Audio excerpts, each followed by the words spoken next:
চাওক মই এনেকৈ চুকে কোণে খুব মানুহৰ লগত এটা সম্পৰ্ক কৰিছোঁ সৰু সৰুকৈ বুথে বুথে মিটিং পাতিছোঁ আৰু মই ইয়াত মোৰ এটা আত্মবিশ্বাস বৃদ্ধি হৈছে যে মানুহে বুজি পাইছে এই আইতাগৰাকীও এতিয়া আহিছে যে তোক আশীৰ্বাদ দিবলৈ আহিছোঁ গতিকে সেনেকৈ মানুহৰ মৰম পাইছোঁ মোৰ বিশ্বাস যে এইবাৰ আমি জয়ী হ'ব পাৰিম অমিত শ্বাহ আহি গ'ল অমিত শ্বাহে ৰেলী কৰিলে বহু মানুহ আনিলে বুলি কৈছে আৰু সেয়াই বিজেপিৰ জয়ৰ প্ৰমাণ কৰিছে বুলি কৈছে ন চাওক অমিত শ্বাহৰ মই ভিডিঅ' দিম নেকি অমিত শ্বাহৰ মিটিঙত যিবিলাক মানুহক 150 টকা দিম বুলি কৈ আনিছে বাছত আকৌ ৰেজিষ্টাৰত তেওঁলোকক চহী কৰাইছে পইচা পাইছোঁ বুলি আপোনালোকৰতো কেমেৰাবিলাক আছে মই এতিয়া যামগৈ আপোনালোকে ইয়াত সোধকচোন আমি কাৰোবাক 10 টকা দি আনিছোঁ নেকি নিজে নিজে আহিছে মানুহ গতিকে তেনেকৈ আপুনি শুনক চেলেঞ্জ কৰি পেলাই যদি চমক দেখাম বুলি চমকেতো ইমান দিন দেখুৱালে ইমান দিনে কিমান ডাঙৰ ডাঙৰ চমক দেখুৱালে চমকবিলাক হ'ল জানো 2 কোটি চাকৰি টুইন টাৱাৰ 15 লাখ একাউণ্টত ধন বহুত চমক দেখুৱালে তেনেকৈ আপোনাৰ টকা পইচা দি বেলেগ বেলেগ সমষ্টিৰ পৰা মানুহ কঢ়িয়াই মোকো দায়িত্ব দিয়ক ইভেণ্ট মেনেজমেণ্টৰ ময়ো মানুহ ইয়াত 10,000 20,000 খাৰা কৰি দিম কিন্তু সেইটো ফেক আপুনি তেনেকৈ চমক দেখুৱাই পেলাই সেই নিৰ্বাচন খেলি লাভ নাই মই সেইকাৰণে চুকে কোণে কৈছোঁ সিদ্ধান্ত ৰাইজৰ যদি সাম্প্ৰতিক সময়ত বিবেকবোধ প্ৰদান কৰি পৰিস্থিতিৰ যিটো হৈ আছে তাৰ ঊৰ্ধত তেওঁলোকে চিন্তা কৰিব সেইকাৰণে মই আশাবাদী যে ৰাইজে এবাৰ আমাক জয়ী কৰাব শিক্ষামন্ত্ৰী ৰমেশ পেগুক কৈছে পূৰ্বৰ যিগৰাকী সাংসদ আছিল কুইনে যে 8 লাখ ভোটত ব্যৱধানত জয়লাভ কৰিছিল এবাৰ বিজুলী কলিতা মেধিয়ে 5 লাখ ভোটৰ ব্যৱধানত জয়লাভ সেইটো অহংকাৰ তেওঁলোকৰ অহংকাৰ 2.5 লাখ ভোটত যোৱাবাৰৰ গৰাকীয়ে তেওঁলোকে জিকিছে বুলি যে কৈছে আমিওতো ভোট দিছিলোঁ তেওঁলোকে কৈছিলে 2 কোটিকে চাকৰি দিব যুৱ প্ৰজন্মই হিয়া উজাৰি ভোট দিছিলে 2 কোটি কোৱালিফাইড ল'ৰা ছোৱালীবিলাকৰ চাকৰি কম আছিলে হিয়া উজাৰি ভোট দিছিলে সপোন দেখুৱাইছিলে মাতৃ সমাজক 15 লাখকৈ একাউণ্টত জনধনত একাউণ্টত পইচা সোমাব সেইটোত তেওঁৰ কাৰণে জিকা নাই নহয় সপোনবিলাক দেখুৱাইছিলে এতিয়া দেখিলে 2 কোটি চাকৰি দিয়াটো বাদ দিয়ক 30 লাখ চৰকাৰী চাকৰি আজি তাৰিখত খালী হৈ আছে চাকৰি দিব নোৱাৰিলে 5 লাখকৈ হিমন্ত বিশ্ব শৰ্মাই চাকৰি দিম বুলি কৈছিলে 94,000 খালী পদৰ এগেইনষ্টে আজি তাৰিখত 1 লাখ চাকৰি দিছে এই কথাবিলাক মানুহে ভাবিছে ন আপুনি সদায় টেঙাম পিচিব নেকি সদায় মানুহক আপুনি বুৰ্বক বনাব নেকি সেইকাৰণে ৰাইজে এবাৰ সিদ্ধান্ত লৈছে 16 মেত বিদেশী খেদিম বুলি কৈছিলে কা আনিলে এতিয়া চাকমাসকলক তেওঁলোকে ইয়াত সংস্থাপন দিয়াৰ কথা কৈছে কিৰণ ৰিজিজুৱে নিজেই কৈছে আমাৰ মানুহে ভূমিৰ পট্টা পোৱা নাই আমাৰ মানুহৰ পাহাৰত বুলডোজাৰ লগাব আৰু বাংলাদেশী চাকমা অৰুণাচলত তেওঁলোকে নাৰাখে হিমন্ত বিশ্ব শৰ্মাই মাটিৰ ইয়াত ঠিকাদাৰী কৰিব সেইটো অসমৰ ৰাইজে সহ্য নকৰে অসমৰ ৰাইজে দিউ চাই আৰু নিউজ যেতিয়া চাই হাত উজাৰি পেলাই তেওঁলোকে আঁতৰাই দিয়ে গতিকে মোৰ বিশ্বাস এবাৰ আমাৰ ভাল হ'ব আপুনি বিভিন্ন অঞ্চল ঘূৰিছে প্ৰচাৰৰ বাবে ৰাইজৰ কেনেকুৱা সঁহাৰি পাইছে ৰাইজৰ বিপুল সঁহাৰি মই আপোনাক কৈছোঁ যিবিলাক জেগাত আমি মিটিং কৰিছোঁ কালি মই 6 গাঁৱৰ এখন গাঁৱত মই মিটিং কৰিছোঁ ৰাতি 8টা বজালৈকে নামঘৰ এটাত প্ৰায় 300 মানুহ ৰখি আছে মোৰ দেৰি হৈছে মই গৈ ক্ষমা বিচাৰিছোঁ কৈছে একো নাই ইলেকশ্যনৰ মিটিঙত দেৰি হয় বাইদেউ আমি নিৰ্বাচনী প্ৰচাৰ শুনিবলৈ নাহোঁ কিন্তু আমি আপোনাৰ সভা শুনিবলৈ আহিছোঁ আমি আমাৰ গাঁৱৰ পৰা এটাও ভোট বেলেগক নিদিওঁ আপুনি ভোট পাব গতিকে সেইটোৱে মোক মনোবল বৃদ্ধি কৰিছে মোৰ বিশ্বাস মই জয়ী হ'ব পাৰিম মই এটা ভোটত হ'লেও মই জয়ী হ'ম মই অহংকাৰী কথা নকওঁ ৰাইজে বেয়া পাব ৰাইজক যদি মই কওঁ 5 লাখ ভোটত জিকিম এনেকুৱা 5 লাখ 10 লাখৰ যিমান শুনক প্ৰথমতে 13টাৰ কথা কৈছিলে তাৰপিছত 11:30টাৰ কথা ক'লে এতিয়া 9টালৈ আহিছে 7 তাৰিখলৈ কেইটালৈ কথা কয় সেইটো চাই থাকে ভোটাৰসকলৰ মাজত বিজেপি চৰকাৰখনে বিভ্ৰান্তিমূলক আঁচনিৰ নামত বিভ্ৰান্তিমূলক কৰিছে নেকি শুনক আঁচনি ভুৱা ফৰ্ম যিটো প্ৰচাৰ কৰিছে মহিলাসকলে আঁচনি ফৰ্মখন ঠিকেই নিছে পাকঘৰত যেতিয়া টেমাবিলাকত দালি ভৰাই মিঠাতেলৰ বটলত যেতিয়া তেল ভৰাই তেতিয়াকৈ 1200 টকাটো হিচাপটো কৰে ন মহিলাই অংক কৰিব জানে পাকঘৰত ভালকৈ অংকটো কৰিছে হিচাপটো অংকৰ যিটো হিচাপ মূল্যবৃদ্ধিৰ যিটো এফালে অৰুণোদয় এফালে পাকঘৰত চৰা দাম গতিকে হিচাপটো ইভিএমত 7 তাৰিখে কৰিব মহিলাই থেংক ইউ তাৰপিছততো ফাৰ্ষ্ট পেজত গুচি গ'ল তো এতিয়া মই ইয়াতে অসমতে 3rd পেজ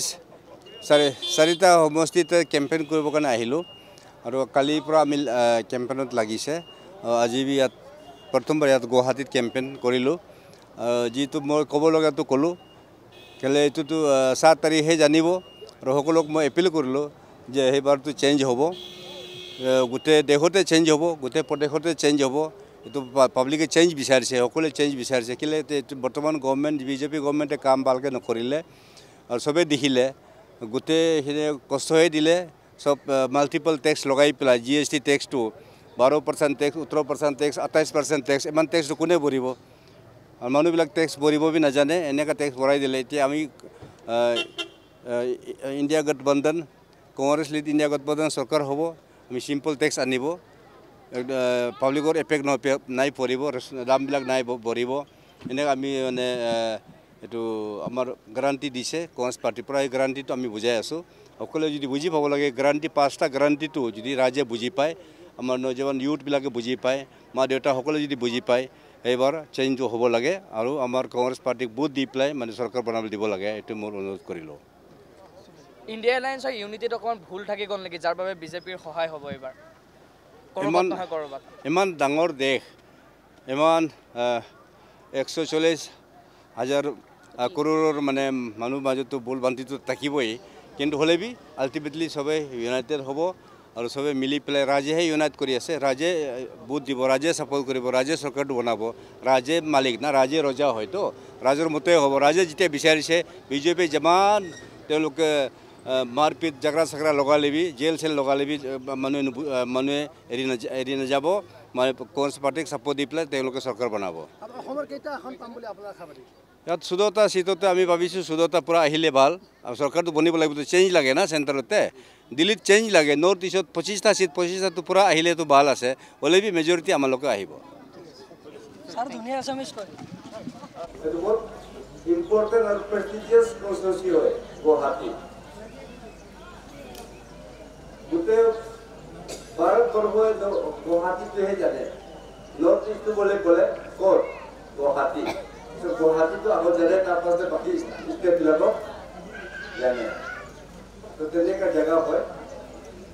মই কি লোকসভা কেণ্ডিডেট হৈ ফাৰ্ষ্ট পেজত গুচি গ'ল শেষ কৰি আমি আহিলোঁ গতিকে মই ভূপেন বৰা ডাঙৰীয়া আপোনালোকৰ PCC প্ৰেচিডেণ্ট তেওঁ জনালে কি সুবিধা হয় আসামতে 7 পেজত 4টা পাৰ্লামেণ্ট কনষ্টিটিউশ্যন ইলেকশ্যন আছে এই দুটা জেগাত যাবৰ কাৰণে ক'লে মই আহিলোঁ কালি গৈ বৰপেটা তাতে এটেণ্ড কৰিলোঁ আৰু আজি আমি ইয়াত গুৱাহাটীত মেডাম মহিলা কংগ্ৰেছ প্ৰেচিডেণ্ট মেডাম মেডামৰ কাৰণে মই আহিলোঁ আপোনালোক সকলো জনাবৰ কাৰণে আশীৰ্বাদ খুজিবৰ কাৰণে মানে আহিলোঁ মই ইমান ভালকৈ ক'ব নোৱাৰিব হ'লে বুজি পালে হ'ব हिंदी कोई ना समझदारों के लिए इशारा काफी है अब समझ लेने से हो जाएगा मतलब बुझी पले हो की को विषय से मतलब किसी को विषय से होगा वो नॉन ले जो अपना लोग बुझी पले हो अब तो लोग जाने नॉर्थ ईस्ट स्टेट हमारे 25 कौन लोकसभा कॉन्स्टिट्यूंसी है 25 लोकसभा कॉन्स्टिट्यूंसी আটাইতকৈ আসামত 14টা বাকি ইহঁত দুটা কৰি একটা অৰুণাচলত দুটা আছে মেঘালয় দুটা মণিপুৰ দুটা ত্ৰিপুৰা দুটা বাকি নাগালেণ্ড মেঘালয় আৰু ছিকিমতো একটা এনেকুৱা আছে সব মিলাই পেলাই 25টা সিট এই 25টা সিটটো বহুত ইম্পৰ্টেণ্ট সিট হয় এই 25টা সিটটো গোটে নৰ্থ ইষ্টৰ ভৱিষ্যত আমি ফেচলা কৰিব এই 25টা সিটটো দিল্লীত গৈ পেলাই দিল্লীত আমাৰ সকলোৰ কাৰণে ৰিপ্ৰেজেণ্ট কৰিব সকলোৰ কাৰণে সকলোৰ সুবিধাৰ কাৰণে সকলোৰ ডেভেলপমেণ্টৰ এক্টিভিটিৰ কাৰণে গোটেই নৰ্থ ইষ্টৰ ষ্টেটৰ কাৰণে তেওঁলোকে ৰিপ্ৰেজেণ্ট কৰিব আমি সেইটো কাৰণে আমি ইয়াত আহিলোঁ আহি আছিলোঁ এই মিটিঙৰ পৰা কেইগৰাকীমান মহিলা সেইফালে আকৌ উভতনি বাট মেলিছে মই গাড়ীখন ওচৰতে ৰাখি সুধিলোঁ বাইদেউ ক'লৈ যায় বোলে বাইদেউ আপোনাৰে মিটিং শুনিবলৈ আহিছিলোঁ বোলে আগত এখন মিটিং আছে 150 টকাকৈ দিব বোলে গতিকে বাইদেউ বেয়া নাপাব কিন্তু আপোনাকে দিম কিন্তু মই সেইখন মিটিঙলৈ যাওঁ ময়ো মই ধৰ্ম সংকটত কৰিলোঁ কাৰণ মই হৈছোঁ দুখীয়া কেণ্ডিডেট মই 150 টকা যিহেতুকে দিব নোৱাৰোঁ মহিলাসকলৰ অভাৱ ইমান বেছি হৈছে 150 টকা যিহেতুকে মই দিব নোৱাৰোঁ গতিকে মই নেযাব বুলি ক'ব পৰা অধিকাৰটো মই নাইকিয়া হৈছে কিন্তু প্ৰশ্নটো হ'ল ইতিমধ্যে দেৱব্ৰত শইকীয়া ডাঙৰীয়াই গোটেই কথাখিনি কৈছে, মই তাক আৰু নুবুজাৰো, সকলোৱে ৰাজনীতি বুজি পায়। কিন্তু মই এটা কথা ক'ব বিচাৰিছোঁ, মই মহিলা কংগ্ৰেছৰ সভানেত্ৰী হিচাপে মহিলা সমাজক মই এটা কথা ক'ব বিচাৰিছোঁ যে এইবাৰ 7 তাৰিখৰ যে নিৰ্বাচন আৰু ইতিমধ্যে উজনিত ফাৰ্ষ্ট ফেজ আৰু ছেকেণ্ড ফেজ যি নিৰ্বাচন হৈ গৈছে, তাত ৰাইজে সিদ্ধান্ত লৈছে ডিব্ৰুগড়ত লুৰিণজ্যোতি গগৈ ডাঙৰীয়া, যোৰহাটত গৌৰৱ গগৈ ডাঙৰীয়া আৰু নগাঁও প্ৰদ্যুৎ বৰদলৈ ডাঙৰীয়াক ইতিমধ্যে বিপুল ভোটত জয় কৰিছে। আমি উমান পাইছোঁ। বহু পুলিং চেণ্টাৰত পুলিং এজেণ্ট নাই। প্ৰিজাইডিং অফিচাৰ বহুতক চিনি পাওঁ, তেওঁলোকে ফোন কৰিছিলে যে বাইদেউ বহু চেণ্টাৰত এইবাৰ পুলিং এজেণ্ট নাই, কিন্তু আমিয়ে পহৰা দিছোঁ যাতে বিজেপিৰ এজনো পুলিং এজেণ্টে যাতে তাক ৰেগিং কৰিব নোৱাৰে। আমি এবাৰ সষ্টম হৈ পহৰা দিছোঁ গণতন্ত্ৰৰ স্বাৰ্থত, সংবিধান সুৰক্ষাৰ স্বাৰ্থত। মই সেইকাৰণে আপোনালোকক কৈছোঁ তৃতীয় পেজৰ এখন নিৰ্বাচন। গুৱাহাটী হৈছে চাউথ ইষ্ট এছিয়াৰ হাব, এইখন নৰ্থ ইষ্টৰ হাব। আৰু গুৱাহাটীৰ পৰা আমি বিগত স্বাধীনতাৰ পিছত 11জনকৈ আমাৰ ইয়াৰ পৰা সাংসদ গৈছে। ৰোহিণী কুমাৰ চৌধুৰী, হেম বৰুৱা, দীনেশ গোস্বামী, এওঁলোকে বলিষ্ঠভাৱে অসমৰ মান সংসদত উজ্বলাই ৰাখিছে। তাৰপিছত যদিও আজি আমাৰ দলত নাই, কংগ্ৰেছৰ পৰা যোৱা ভুৱনেশ্বৰ কলিতা ডাঙৰীয়াই কিন্তু অসমত কংগ্ৰেছত থাকোঁতে সুন্দৰভাৱে তাক প্ৰতিষ্ঠা কৰিছিলে। কিৰিট চলিহা ডাঙৰীয়াও সংসদত অসমৰ মান উজ্বলাই ৰাখিছিলে। কিন্তু দুৰ্ভাগ্যজনক কথা, যেতিয়াৰ পৰা এই আসনখন বিজেপিৰ হাতত গৈছে, বিজেপিৰ সাংসদসকলে অসমৰ আৰু লগতে গুৱাহাটীৰ সাংসদ এগৰাকীৰ যি গৰিমা, তাত মৌনতাৰে তেওঁলোকে একেবাৰে অৱনন্দিত আৰু হতাশজনক অৱস্থালৈ লৈ গ'ল। সেয়ে মই আপোনালোকক আহ্বান জনাইছোঁ, 7 তাৰিখৰ যি নিৰ্বাচন, আপোনালোকে সিদ্ধান্ত ল'ব যে আপোনালোকে কেনেকুৱা এগৰাকী সাংসদক দিল্লীত পঠাব বিচাৰিছে, যে যিগৰাকী সাংসদে কেৱল হাততালি বজাব নে অসমৰ সমস্যা, অসমৰ জনগোষ্ঠীয় সমস্যা, অসমৰ গুৱাহাটী লোকসভাৰ সমস্যাবিলাকক সজোৰে উত্থাপন কৰিব। মই যেতিয়া এই অঞ্চললৈ আহিছোঁ, মোক এজন দাদাই কৈছে, বাইদেউ আপুনি এই অঞ্চলৰ সমস্যাবিলাক জানেনে? মই কৈছোঁ মই জানো এই অঞ্চলৰ সমস্যা। গুৱাহাটী লোকসভাৰ সমষ্টিৰ এনেকুৱা এটা ব্লক নাই, এনেকুৱা এটা ৱাৰ্ড নাই, এনেকুৱা এটা মণ্ডল নাই য'ত মই 5 বাৰকৈ যোৱা নাই। মই এই সমস্যা, ইয়াৰ সমস্যা বুজি পাওঁ। বহুত ল'ৰাৰ জৰিয়তে মাটি পট্টা দি আপোনালোকক মাটি পট্টা কাহিনীৰ যিটো সমস্যা, এই সমস্যাৰ মই বুজ লৈছোঁ। খোৱা পানীৰ যি প্ৰচণ্ড সমস্যা, কংগ্ৰেছ চৰকাৰৰ দিনত 4টাকৈ ডাঙৰ ডাঙৰ বৃহৎ খোৱা পানীৰ প্ৰকল্প অনাৰ পিছত 70% এই প্ৰকল্পবিলাক হৈ থকাৰ পিছতো ডাবল ইঞ্জিন চৰকাৰে আজিলৈকে এইটো পানীৰ ব্যৱস্থা কৰিব পৰা নাই। যিখন চৰকাৰে পানী প্ৰাণীৰ প্ৰাণ, পানী দিব পৰা নাই, আৰু এইখন চৰকাৰে ৰাইজক কি সুৰক্ষা দিব, প্ৰশ্ন ৰাইজৰ হাতত। আজিকালি মই মহিলা সমাজক দুটা কথা কৈ মই বক্তব্য সামৰণি মাৰিম। আমাৰ আৰু এখন মিটিং আছে জালুকবাৰী সমষ্টিত,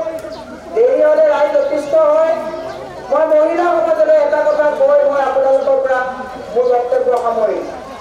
হিমন্ত বিশ্ব শৰ্মাই কৈছিলে যোৱা নিৰ্বাচনত যে আই মাতৃসকল আপোনালোকে ভোট দিয়ক, মই মাইক্ৰ' ফাইনেন্স ফ্ৰী কৰি দিম। আৰু আপোনালোকে হিয়া উজাৰি ভাবিলে কংগ্ৰেছৰ কথাবিলাকক আপোনালোকে বিশ্বাস নকৰি একদম পুৰা হিয়া উজাৰি আপোনালোকে মাইক্ৰ' ফাইনেন্স ফ্ৰী হ'ব বুলি ভোট দিলে। মাইক্ৰ' ফাইনেন্স ফ্ৰী হোৱাৰ পিছত আপোনালোকৰ যি 2000-4000 টকা লোন মাৰিবলগীয়া আছিলে, মাৰিলে লোন চৰকাৰে ঠিকেই, সকলোৰে নাই মৰা। তাৰপিছত বেংকত যেতিয়া লোন ফ্ৰী কৰিবলৈ যাওঁতে চহী এটা কৰি আহিলে, যোৱাকালি মোক চেণ্ট্ৰেল অফিচৰ ওচৰত, চেণ্ট্ৰেল স্কুলৰ ওচৰত এগৰাকী মহিলাই ক'লে, বাইদেউ বিৰাট বিপদত পৰিলোঁ নহয়। বোলে কি বিপদত? বোলে বাইদেউ 4000 টকা মাইক্ৰ' ফাইনেন্সৰ ফ্ৰী পালোঁ, এতিয়া মোৰ হাজবেণ্ডৰ অটো এখন কিনিবৰ কাৰণে অলপ পইচা লাগে, লোন বিচাৰি গৈছিলোঁ। ক'লে আপোনাৰ চিভিলটো বেয়া, আপুনি কেতিয়াও লোন নাপাব আগতে মই এটা লোন লৈ আৰু এটা লোন মাৰো আকৌ এটা কাম কৰোঁ আৰু হিমন্ত বিশ্ব শৰ্মাই 4,000 টকা মাফ কৰি জীৱনৰ কাৰণে মই আৰু লোন ল'ব নোৱাৰাকৈ মোৰ চিভিলটো বেয়া কৰি দিলোঁ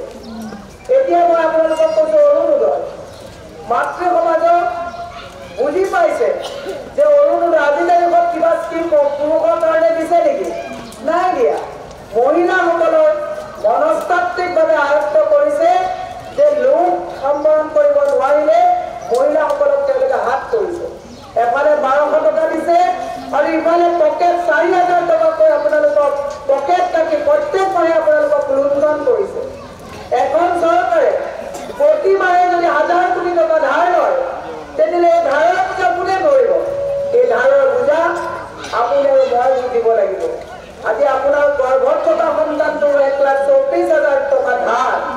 মাতৃ সমাজে কেতিয়া বুজিব স্কুল বন্ধ কৰা হৈছে মদৰ টকা ৰলিয়ে ৰলিয়ে তোলা হৈছে 7 লাখকৈ ল'ৰা ছোৱালীয়ে যোৱা 5টা বছৰত স্কুল এৰিছে মাতৃ সমাজে কেৱল অৰুণোদয়ৰ পিছত দৌৰি থাকিব নে যে 7 লাখ ল'ৰা ছোৱালীয়ে স্কুল এৰিছে এই ল'ৰা ছোৱালীবিলাকৰ ভৱিষ্যতৰ কথা মাতৃ সমাজে চিন্তা কৰিব দুৰ্ভাগ্যজনক কথা আজি গুৱাহাটীত 20,50,000 যুৱক যুৱতীয়ে ড্ৰাগ আসক্ত হৈ ড্ৰাগ মুক্তি চেণ্টাৰত ট্ৰিটমেণ্ট লৈ থাকিবলগীয়া অৱস্থা হৈছে আৰু আমাৰ মাতৃ সমাজত অমৃত কলা আৰু অমৃত বৃক্ষ ৰোপণৰ নামত চেল্ফি লোৱাই হিমন্ত বিশ্ব শৰ্মাই ঘৰৰ পৰা উলিয়াই নি ঘৰখন মেনেজাৰী কৰি আপোনালোকক বিজেপিৰ ভোটাৰ হিচাপে বাধ্য কৰাইছে থাকিবৰ কাৰণে দুৰ্ভাগ্যজনক কথা মই কৈছোঁ ভোট কাট দিব ৰাইজে সিদ্ধান্ত ল'ব কিন্তু এইবাৰ 7 তাৰিখৰ নিৰ্বাচনত যদি সঠিক সিদ্ধান্ত ল'ব নোৱাৰে এই যে 7 লাখ ল'ৰা ছোৱালীয়ে স্কুল এৰিছে এই যে 20,50,000 ল'ৰা ছোৱালীয়ে নিচামুক্ত চেণ্টাৰত ট্ৰিটমেণ্ট লৈ থকা হৈছে ল'ৰা ছোৱালী যদি স্কুলত যাব নোৱাৰে মদ ভাং খাই ল'ৰা ছোৱালী আৰু দুদিনমানৰ পিছত চুৰ ডকাইতে গোটেই গুৱাহাটীয়ে নহয় অসমখন অতিবাহিত কৰিব পিতৃ মাতৃয়ে ল'ৰা ছোৱালীৰ ঘৰত দৰজা মাৰি সোমাই থাকিব লাগিব সিদ্ধান্ত ৰাইজৰ মই পেপাৰ কথাটো কৈছোঁ তেওঁলোকে আজি পেপাৰত আহিছে যে মীৰা বৰঠাকুৰৰ লগত কোনো নেতা নাই মই কেমেৰাবিলাকত দেখুৱাই দিব বিচাৰিছোঁ যে আজি কংগ্ৰেছ দলত মোৰ লগত দিনে নিশাই কংগ্ৰেছৰ সভাপতি বিৰোধী দলৰ দলপতি অৰুণাচলৰ মুখ্যমন্ত্ৰী আমাৰ ইয়াত বহি থকা গোটেইসকল মন্ত্ৰী সাংসদ সকলো একেলগে আমাৰ লগত ঘূৰি ফুৰিছে কিন্তু যিসকলে হয়তো ছ'চিয়েল মিডিয়া নাচায় তেতিয়াহ'লে ভাবিব আয়তেহি মীৰা বৰঠাকুৰৰ লগত কোনো নাই অকলে অকলে চলি আছে গৌৰৱ গগৈ ডাঙৰীয়াই মোৰ লগত মিটিং কৰিছে লুৰিণজ্যোতি গগৈ ডাঙৰীয়াই মিটিং কৰিছে আজিও ভূপেন বৰা ডাঙৰীয়াই কৈছে যে আপোনালোকৰ লগত মিটিং কৰিম নেকি এইবিলাক যিটো মনস্তাত্ত্বিকভাৱে আপোনালোকক দুৰ্বল আৰু হতাশ কৰিব বিচাৰিছে তাত চকু নিদিব মই এটা কথা কৈছোঁ তেওঁলোকে কৈছে সবকা সাথ সবকা বিকাশ হৈছে কংগ্ৰেছৰ পাৰ্টি দুৰ্বল বুলি জনাব বিচাৰিছে কংগ্ৰেছৰ পাৰ্টি যদি ইমান দুৰ্বল 10 দিনত প্ৰধানমন্ত্ৰী আৰু গৃহমন্ত্ৰী ভাৰতৰ সৰ্বশক্তিমান কিয় গুৱাহাটীত আহি আজি বাহৰ পাতিবলগীয়া হৈছে তাৰ উত্তৰ ৰাইজে চিন্তা কৰি ল'ব মীৰা বৰঠাকুৰ যদি কংগ্ৰেছৰ কেণ্ডিডেট ইমান দুৰ্বল তেতিয়াহ'লে নৰেন্দ্ৰ মোদীয়ে ইয়াত কিয় ৰখি বহাওঁতে ইয়াত পহৰা দিবলৈ নাপাবলগীয়া হৈছে তাৰ উত্তৰ ৰাইজৰ হাতত আছে মই সেয়ে আপোনালোকক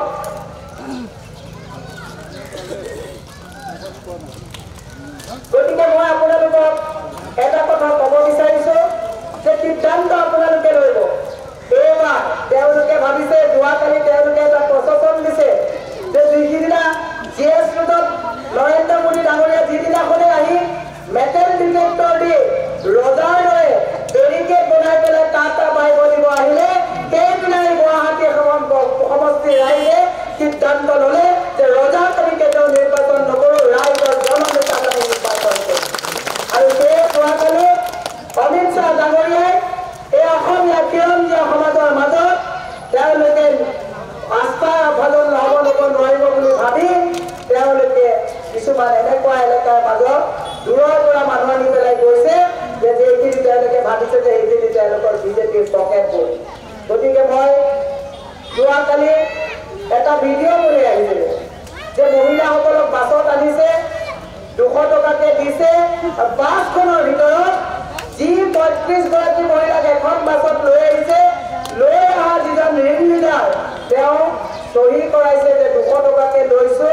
ৰিচিভ কৰাই লৈছে তাতকে দুৰ্ভাগ্যজনক কথা একো নাই কিন্তু আজি আমাৰ এই মিটিঙত মই প্ৰত্যাহ্বান জনাইছো হিমন্ত বিশ্ব শৰ্মাই নিউজ লাইভৰ কেমেৰা পঠাই দিয়ক এগৰাকী মহিলাই যদি ক'ব পাৰে 10 টকা দি পেলাই নিৰাপত্তাৰ মিটিঙত আহিব মই প্ৰত্যাহ্বান জনাইছো ৰাজনৈতিক জীৱন মই প্ৰত্যাহাৰ কৰিম সেয়ে আমাৰ কংগ্ৰেছ মই সেইকাৰণে কৈছো আপোনালোকৰ যে মৰম আপোনালোকৰ যে সহায় সহযোগিতা মোৰ সহকৰ্মী মহিলা কংগ্ৰেছৰ যিসকল ইয়াত সন্মুখত বহি আছে 150 গৰাকী মহিলাই গুৱাহাটী দিনৰ নিশাৰ পকেটত পইচা খৰচ কৰি ঘাম মাটিত পেলাই ঘৰে ঘৰে কংগ্ৰেছৰ গেৰেণ্টি কাৰ্ড বিলাই কৰিছে সেয়া কংগ্ৰেছৰ কৰ্মী মই আপোনালোকক প্ৰতিশ্ৰুতি দিছো যদি আপোনালোকে মোক জয়ী কৰি সংসদত পঠায় মই কেৱল গুৱাহাটী লোকসভা সমষ্টিৰ কথাই নহয় অসমৰ প্ৰতিটো জাতি আৰু জনজাতীয় সমস্যা কঠোৰভাৱে সমানভাৱে মই সংসদত উত্থাপন কৰিবৰ কাৰণে ৰাজনৈতিক প্ৰস্তুতি শেষত মই গুৱাহাটীবাসী ৰাইজক মই এটা মোৰ প্ৰতিশ্ৰুতি দিছো যে যিদিনাই আপোনালোকক মানুহে কয় যে পাহাৰৰ মাটিৰ পট্টাৰ সমস্যাটো হৈছে ৰাজ্যিক বিষয় কোনো ৰাজ্যিক আৰু কেন্দ্ৰীয় বিষয় বুলি কথা নাথাকে এই আমাৰ ভোটাৰে যে কেন্দ্ৰীয় বিষয়টো ভোট দিয়ে ৰাজ্যিক বিষয়টো ভোট দিয়ে ভুল নজৰ লাগিলে কেন্দ্ৰীয় বিষয়ে মাত মাতিব লাগিব ৰাজ্যিক বিষয়ে তাত মাত মাতিব লাগিব কোনদিনাখন পাহাৰত ভুল নজৰ লাগিব মোক যদি সাংসদ কৰি পঠায় মই ভুল নজৰৰ ওচৰত ৰাজ্য চৰকাৰক ভুল নজৰ ৰখাবৰ কাৰণে মই বাধ্য কৰা প্ৰতিশ্ৰুতি দিছোঁ সেয়ে মই আপোনালোকৰ পৰা সহযোগিতা বিচাৰিছো প্ৰত্যেকজন কৰ্মীক মই বিনম্ৰভাৱে আহ্বান জনাইছো 7 তাৰিখৰ দিনা বতাহ বৰষুণ যিয়ে নহওক কিয় 5 বছৰত যাতে আমাৰ ভৱিষ্যত প্ৰজন্মৰ যাতে আমি মানে ভৱিষ্যত অন্ধকাৰ নকৰো ৰ'দ বৰষুণ নেওচি আপোনালোকে ভোট দিবলৈ যাব লাগিব মনত ৰাখিব ভোট যদি কম পৰে তেতিয়াহ'লে আমি জিকিব নোৱাৰো যিসকল প্ৰতিষ্ঠান বিৰোধী ভোট সেই প্ৰতিষ্ঠান বিৰোধী ভোট দিবলৈ হ'লে ৰ'দ বৰষুণ কাটি কৰি ছাতি লৈ হ'লেও আপোনালোকে ভোট প্ৰদান কৰিবলৈ যাব লাগিব কাৰণ 5 বছৰ আৰু এই হয়তো এইবাৰ যদি সিদ্ধান্ত সঠিক নহয় সংবিধান সলনি কৰি নৰেন্দ্ৰ মোদীৰ চৰকাৰে এইবাৰ শেষ নিৰ্বাচন কৰিব এইখন চৰকাৰ আপোনালোকে ভাতকে যাওঁতে GS ৰোডত চাব নৰেন্দ্ৰ মোদীয়ে হৰ্ডিঙত লগাইছে মোৰ ভাৰত আমি মোৰ ভাৰতখনক আমাৰ ভাৰতলৈ পৰ্যবেক্ষিত কৰিবলগীয়া হ'লে এইবাৰ 7 তাৰিখে সিদ্ধান্ত সঠিক লৈ আপোনালোকে হাতৰ ছবিত ভোট দি জয়যুক্ত কৰাব বুলি আহ্বান জনাই আপোনালোকৰ সহায় সহযোগিতা কামনা কৰি আৰু বুথত যিসকল সভাপতি আছে পুলিঙৰ যিসকল এজেণ্ট থাকিব সষ্টমভাৱে যেতিয়ালৈকে ফৰ্ম 17 চহী কৰি EVM-ত চহী নিমিলায় যেতিয়ালৈকে EVM ষ্ট্ৰং ৰুমলৈকে নাযাব পুলিং এজেণ্টসকল যাতে জেগাৰ পৰা নাযায় কাৰণ এইখন চৰকাৰ হৈছে চুৰি কৰা চৰকাৰ এইখন চৰকাৰ হৈছে টেম্পাৰিং কৰা চৰকাৰ পহৰা দিব লাগিব আৰু মই আই মাতৃসকলক কৈছো প্ৰতিটো বুথত আপোনালোকে আজি দায়িত্ব লওক যে যদিও দলে মোক বুথত দায়িত্ব দিয়া নাই প্ৰতিটো বুথৰ সন্মুখত 4 গৰাকীকৈ মহিলাই পহৰা দিব বুলি মই আহ্বান জনাই আপোনালোকৰ সুস্বাস্থ্য আৰু দীৰ্ঘায়ু কামনা কৰি সহযোগিতা কামনা কৰি মোৰ বক্তব্য মই সামৰণি